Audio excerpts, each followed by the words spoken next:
to the A Picture is Worth 1,000 Words podcast. Join us as we discuss the antics of pro athletes, sports politics, and everything in between. No sport nor athlete is off limits. Now, get you a pitcher of wine and enjoy the show. Here are your hosts, Lene and Linnell Fletcher, aka the Fletcher Twins. Hey guys, welcome back to the A Picture is Worth 1,000 Words podcast. It's your girl Nail. And this your girl Nay. What's up? What it do, boo? Ooh, it was a week. It was a week, and as you can see, just get straight into it. I'm drinking this red wine. Let me see what it's called. You know, I'm not a red wine fan, but it's my last bottle. It's called Roscoe Toscano. I don't know what it means. It's probably Italian, but Italian. yeah, this is actually my second glass today because I had to drink earlier in the day. You know, after I got that text message that I sent you a screenshot of from that guy, Yeah, I had to drink a glass of wine after that text message. So, what are you sipping on? Well, actually, this week was Joe's and my anniversary, so we had. Well, he planned for a private chef to come here and cook dinner, and they prepared sangria, which I love. That's also red. Yeah, it could come in white, but I like the red sangria and the fruits and stuff. And so I've been drinking on that all weekend. So for now, I'm drinking a Sprite just to cleanse out my body for the week ahead. Water won't cleanse it out. Sprite gotta. No. Got this right. Okay. All right. Did you see? And I think I text y'all late night the Luka shot. The Luka. Oh my God, against the Grizzlies. I couldn't believe it. You know what it reminded me of? And I'm not taking it away from him because I know you're gonna say that. But it reminded me of the Patriots game. Remember when Tom was stumbling and he still threw the ball and the person caught it? Like he was literally almost on his knee. I believe so. Yeah. That's what it reminded me of. But yeah, no, that was a great shot, Luka. I like him. I like me some Luka. He coming a close second to Dame Lillard and my next favorite player after LBJ retires. Either gonna be Luka or Dame. I don't know now. Luka is coming for you. Anyway, oh goodness! A shout out to LaMarcus Aldridge. He announced his retirement after 15 years in the NBA because of a heart condition, which is insane. And I remember a couple of weeks ago, I had a rant about him joining the Nets. So I'm sorry about that, LaMarcus. I'm sorry. Okay. But yeah, no, 15 years, that's sound like a good career to me. That's enough time. So some people can't make it 15 minutes. So good job to LaMarcus Aldridge. Yeah, so yeah, I'm happy for him. And yeah, he chose health over this basketball because basketball won't save your life, okay? Not medically. Maybe it'll get you out the hood. Oh my God. Anyway, keeping up with the basketball controversy, let's just get it in. Let's just start with the KD versus Uncle Shannon Sharpe. Okay. Uncle Sharpe. So earlier this week, and I saw the clip, so I know exactly where all of this animosity came from, right? Earlier this week, Shannon Sharpe was on Undisputed, his show, and he was discussing and analyzing what KD said about how winning titles isn't the end all be all of why he played the game.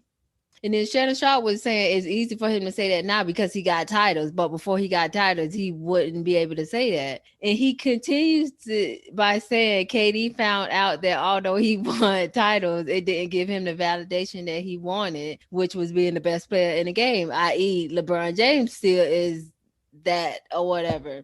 And he and this is what he said that ticked off KD. And I'm gonna have to explain afterwards, okay? He was like, because he said, if LeBron James is the GOAT and I beat the GOAT twice and hit the shots in his building, what does that make me?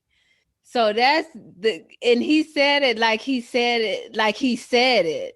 But he, because I don't know how to KD explain. ain't never say that, basically. KD didn't say it, but if you watch Undisputed, and I'm going to give you an example. If you watch Undisputed, the way Shannon talks, he talks as if he's in somebody's mind. Like, remember when we had the all Star Day episode, and Yeah. I was talking about how the Curry and Dame kept shooting back and forth, shooting the threes, and I was like, "Huh." Curry said, "You shoot it from the half point shot. I'm gonna shoot it from this point," but Curry didn't really say that.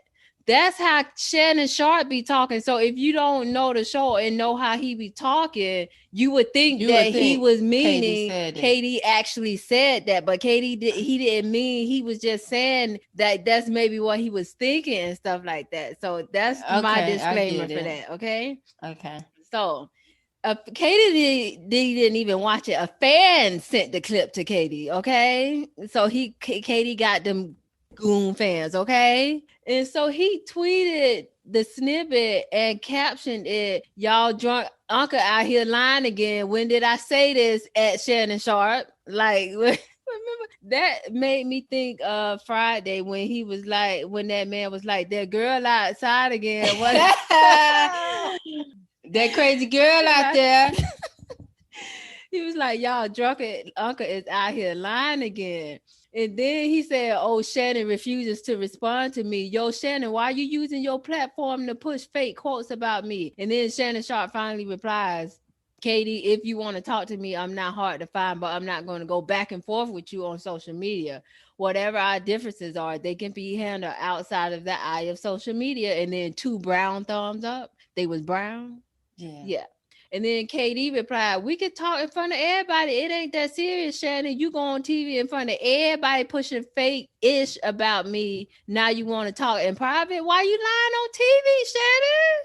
You ain't got to lie, Shannon. You ain't got to lie. Liar, liar, pants on fire." And my first thing is why he had to call him drunk. Because everybody got a drunk uncle, right? But it's 3 other different types of uncle that everybody got. Oh my God. I'm about to tell y'all the 3.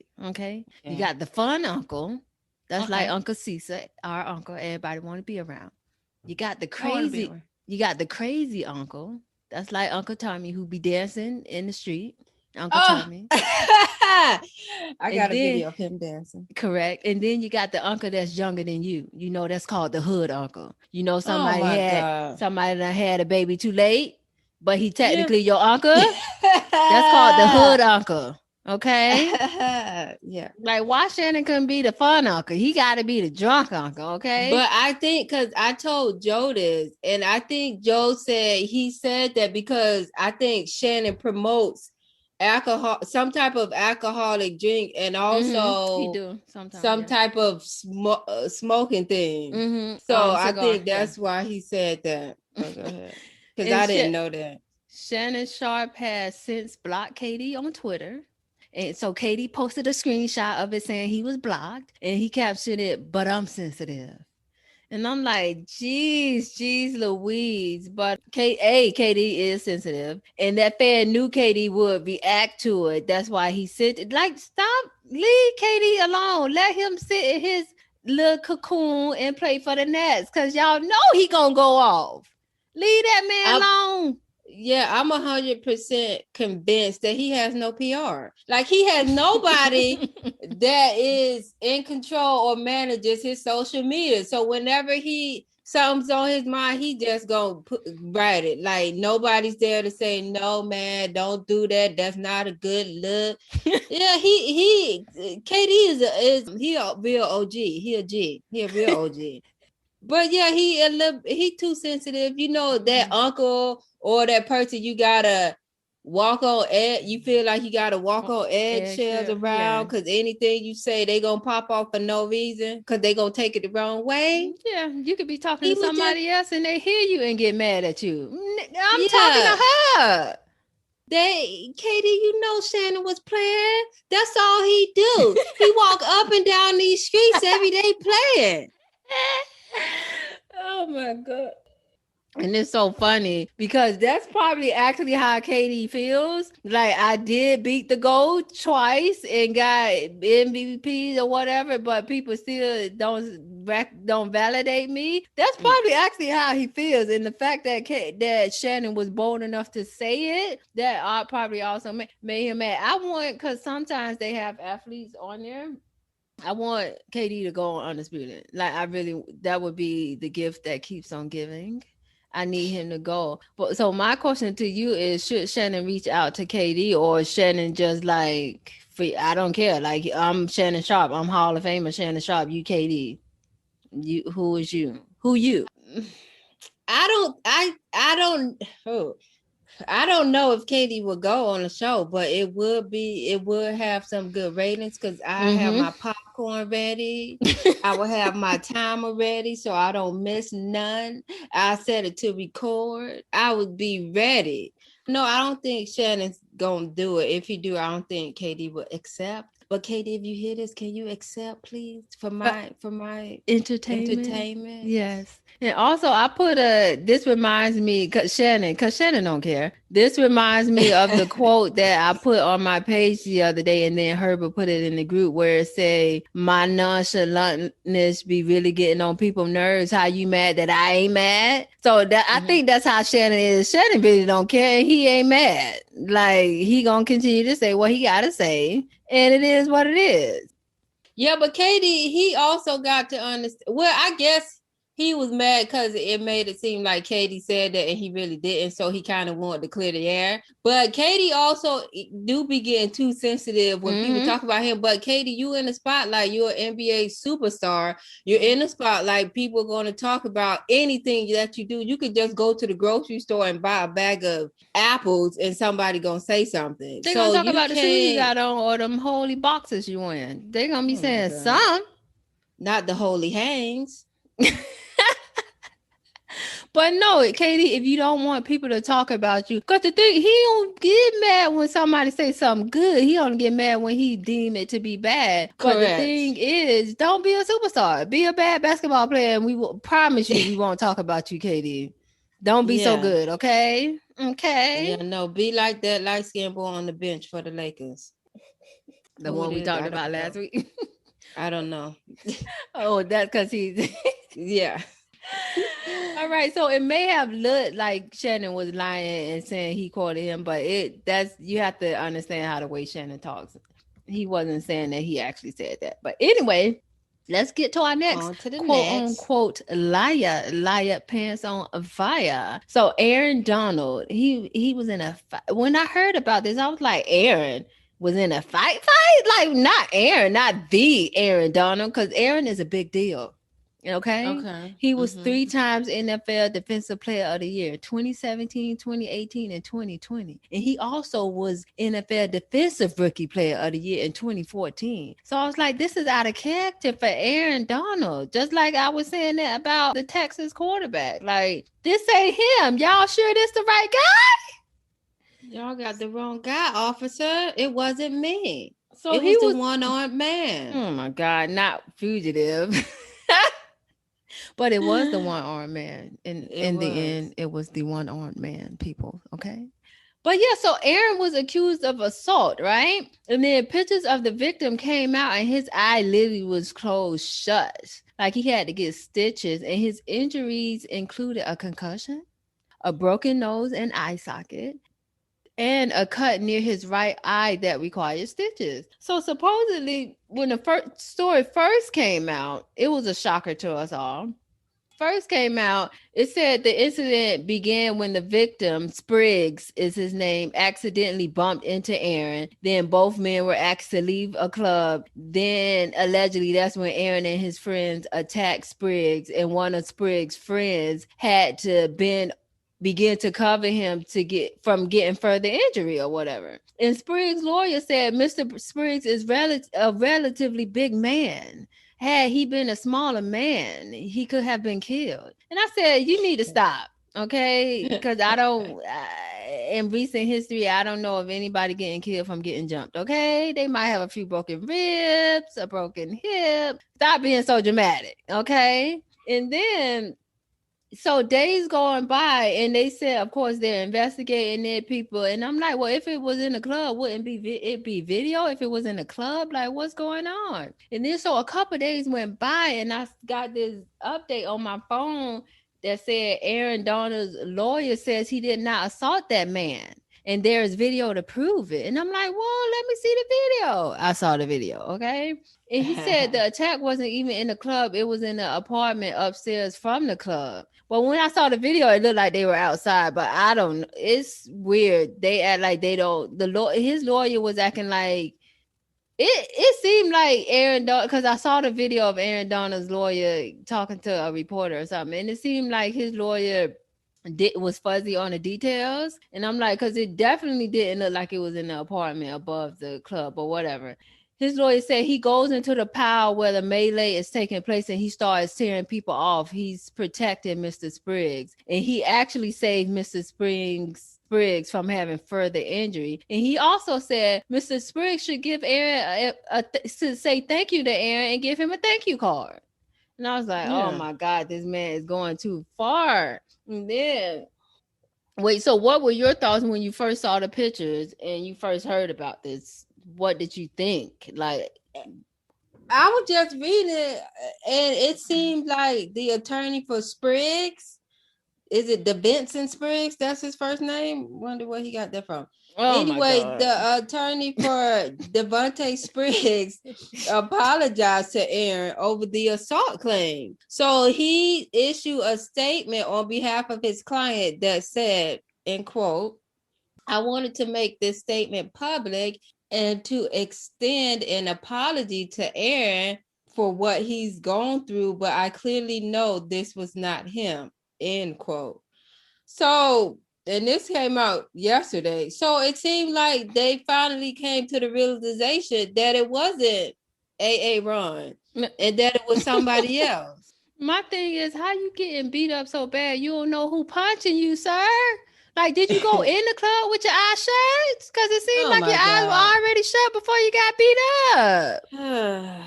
Also, being that he was a football player and he was probably recognizable, I wouldn't even recognize him unless he's big. Like, I don't know the faces of most NFL players because they wear helmets. But if he's like really big, I'd be like, oh, there's somebody. But the fact that you got beat up and you only named the millionaire in the group, that's a problem to me.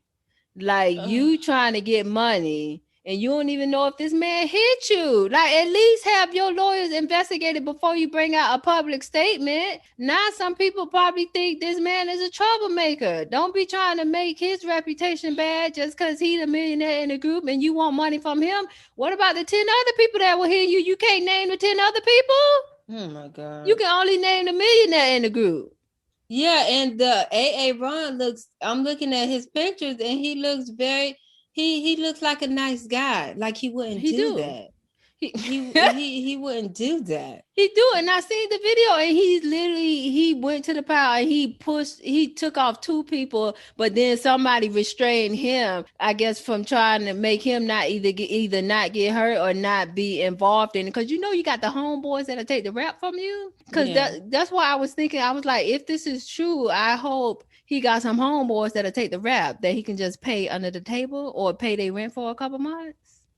Because but it wasn't him, so that's good. But yeah, this is why, to me, people like that and people in like high profile people shouldn't go. I know he probably young. He don't like go party at your house. Anything you can do at a club, you can do at your house. You want strippers, you can call Paul Pierce. He know how to get the strippers at your house. He got the hookup. Speaking of Paul Pierce, did I tell you like he was offered to do a late night show from, I don't know who offered him, some network offered him to do a late night show, sports show, but have strippers in the background while the show is going on. And Paul, people you better watch take it. that. You better take it because people will watch it.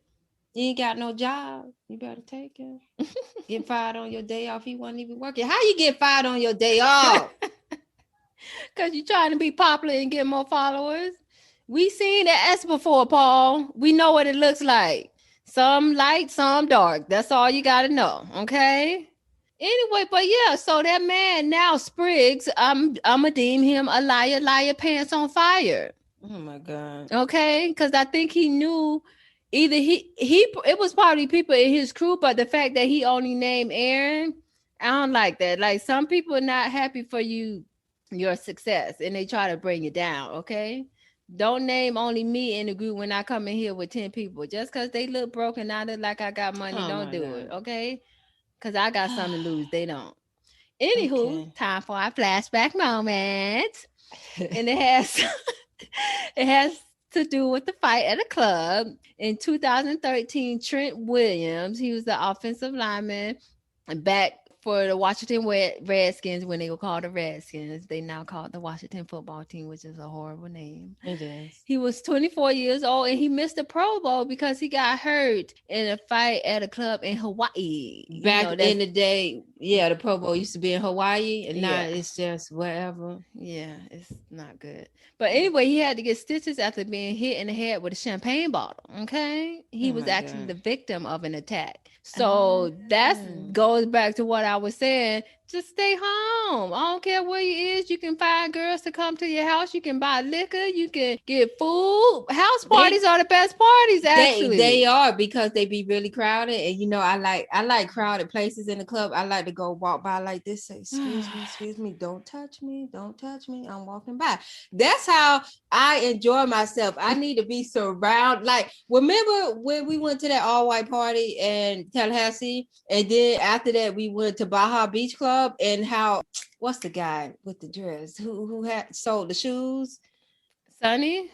Yes, and Sonny was like, it was like a freaking parade in there. He was like, oh, remember he was like describing how packed it was. That's how I want the club to be when I'm out. I can't be able to breathe. I don't want to breathe because it's that many people there. Yes, yeah. But yeah, anyway, so the lesson of the week is stay out the club. If you got something to lose, just stay out the club, okay? And they have virtual clubs now too. Oh my God. Virtually. Do it through Zoom or Team or Google Hangouts. Well, what's up? WhatsApp. That's a good app. Anyway, it's time for my rant of the week because I got something to say, okay? And this is going back to Luka in that shot. My rant of the week goes to Skip Bayless, okay? So after Luka made the shot, you know they was going to have to talk about it because that's something newsworthy to talk about, okay? So Skip Bayless is literally the biggest hater in the world. He doesn't like to give any prop or anybody their just due or their props. He would find a one, He likes Tom. Right? He liked Tom Brady and KD. Like they're his two biggest people. Oh, and MJ. But he would find the one thing about anyone's game out of 80 million trillion things they do, and he gonna comment on just that one thing. He didn't give any props to Luka regarding his unbelievable game-winning 3-point shot. He says it was all luck, and that Luka ain't all that just yet. He ain't all that. And I'm like, you literally have to be MJ for him to give you any type of praise. Like, everybody ain't like Mike. We don't want to be like Mike no more. He's old news. And Skip, I don't want to be like Mike. Skip need to go sit down and have a glass of lemonade with some Alka-Seltzer in it, because he's just a grumpy old man. Just a grumpy old man. Okay. You know, Luka, that was some luck and some skill, like Terrence said. Hi, Terrence. Yeah, it was some luck and some skill. It was a miracle shot, but it was like when Aaron Rodgers threw those two Hail Marys back to back, like week after week. So that's what it is. And I hope he comes to the Patriots. You want him to come to the Patriots? Yeah. You heard he's trying to be the Jeopardy host now, though, right? He want to be the permanent Jeopardy host. No, I can't. He trying to be, but a lot of people want that man from Reading Rainbow to be. I forgot his name. Kunta Kinte? Yeah. A lot of people is pushing for him to be a Why did you look like that? I forgot his name, but next week I'm gonna Google his name, and then next week we can tell y'all. But a lot of people pushing for him to be it, Aaron Rodgers and somebody else. So we'll see who's gonna be the next host of Jeopardy, okay? Because I like that show. Me too. Anyway, especially Teen Week or College Week. College Week is our week. Yeah, College Week is amazing. Anyway, time for our highlight of the week. It is D Wade County. So Dwayne Dwayne Wade recently purchased ownership stake in the Utah Jazz. So he's joining majority owner and team governor Ryan Smith, which is amazing. And he wants a hands-on role. Like, so he don't want to just put his money in it. He said, y'all do what y'all want to do. He want to be hands-on. Mm-hmm. So the NBA has a bylaw that ownership stakes can be no less than 1% of the team, but we don't know yet how much Wade invested in it. And here's some quotes from him. He says, "This goes way beyond the dream I had to just play in the NBA. Unfortunately, people in my community don't get this opportunity, and I do not take it lightly to have this opportunity. To make a real change, this is where you have to be, at the top. And Ryan knows that. I'm thankful for him, and I know too that I bring a lot to this partnership outside of just my basketball knowledge and skills." So kudos to Dwayne Wade, highlight of the week. Whoop to him. Yeah, that's the thing to do now, to buy stake in a professional sports team. That's the thing to do, because that's where the money resides. Where the money resides, where the money resides, where the money resides. Okay? That is definitely where the money resides. Don't just be a basketball player. Do what you do. So that's our highlight of the week. And tell them about your business real quick before we get up out of here. All right, guys. Y'all know what's up. I will hook y'all up on the HRN at y'all small business. So hit us up on IG at HCMGMT Consultant. Again, that's HCMGMT Consultant. We will help you out with everything from payroll to recruiting to employee documents and things of that sort. So hit us up on IG, link in the bio, send us an email or DM us directly, and we will get back to you very swiftly, expeditiously. Did I use that right? Expeditiously, that's correct. That is correct. All right, we will talk to y'all next week. Have a good week. Bye-bye. Bye. Hey y'all, thanks for tuning in to this week's episode of A Picture is Worth 1,000 Words with yours truly, the Fletcher Twins. Make sure you join us every week and rate, comment, share, and subscribe. Don't forget to hit up our email at podcast.1000words@gmail.com with any questions or topics you'd like to hear us cover. Also, check us out on IG at The Fletcher Twins and Facebook at A Picture is Worth 1,000 Words.